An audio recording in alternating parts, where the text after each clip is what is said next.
কেমন আছো বন্ধুরা? আজকে আমি নিয়ে যাব তোমাদের থাইল্যান্ডের ফুকেটের দ্বিতীয় বৃহত্তম beach Charon good beach. Morning বন্ধুরা, আজকে আমরা ক্যারন বিচ যাচ্ছি। প্রথমে বিচে সুইমিং, তারপরে একটুখানি বসবো। এখন এসে গেছি আমরা ওয়াকিং স্ট্রিটে। দেখুন, এটা হচ্ছে ওয়াকিং স্ট্রিট।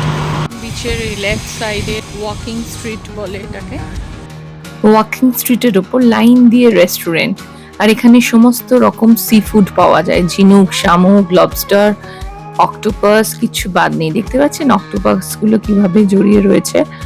যেটা আপনি পছন্দ করবেন সেটাই ওরা বেছে নিয়ে প্রথমে ওজন করবে, তারপরে আপনাকে বানিয়ে খেতে দেবে। আর এখানে বিভিন্ন রকম সোভেনিয়ার শপও দেখা যাচ্ছে, আর চারিদিকে প্রচুর বিউটি পার্লার, ম্যাসেজ পার্লারও পাওয়া যায়।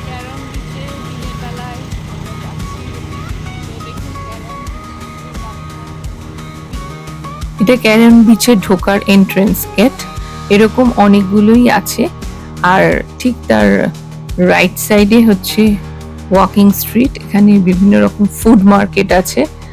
এখানকার লোকাল লোকেদের মূল পেশা হলো মাছ ধরা, রাবার চাষ এবং কৃষি। হচ্ছে ব্যাম্বু মার্ট ক্রসিং, 3 মাথার মোড়। এদিকে গেলে কাটা বিচ। আমরা নোভোটেলে উঠেছি, নোভোটেলে সোজা। এই 3 মাথার মোড় থেকে সোজা গেলেই ক্যারন বিচ। সবাই দেখুন কিরকম ওয়াক করে সুন্দর বিচের দিকে রওনা দিয়েছে। যেতে যেতে মাঝে মাঝে বিভিন্ন রকম ক্লাব, নাইট ক্লাব দেখতে পাওয়া যাচ্ছে। আজকে আমি এসে গেছি ক্যারন বিচে। কি সুন্দর দেখুন, সানসেট হচ্ছে। কি অসম্ভব সুন্দর এই বিচে লাগছে, আপনারা সবাই দেখতে পাচ্ছেন। এখানে কিন্তু টিন এবং নারকেল প্রচুর পাওয়া যায়। দেখুন থাইল্যান্ডের ফেমাস ফায়ার শো।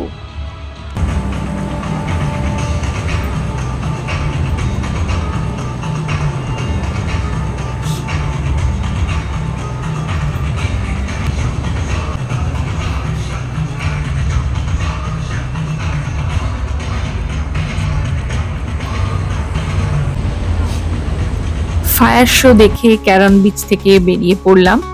এবার আমরা ওয়াকিং স্ট্রিট ধরে যাচ্ছি আবার আমাদের গন্তব্যস্থল অর্থাৎ নোভোটেলে। সেটা কাটা বিচের ঠিক পাশেই।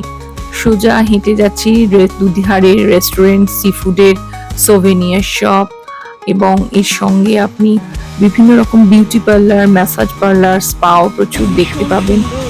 আর আমার ফুকেটের ব্লগগুলো আপনারা দেখতে থাকুন। কেমন লাগলো অবশ্যই জানাবেন, শেয়ার করে দেবেন বন্ধু বান্ধব মহলে। আজকের মতন এটুকুই। ভালো থাকবেন। Bye, tata, take care, good night.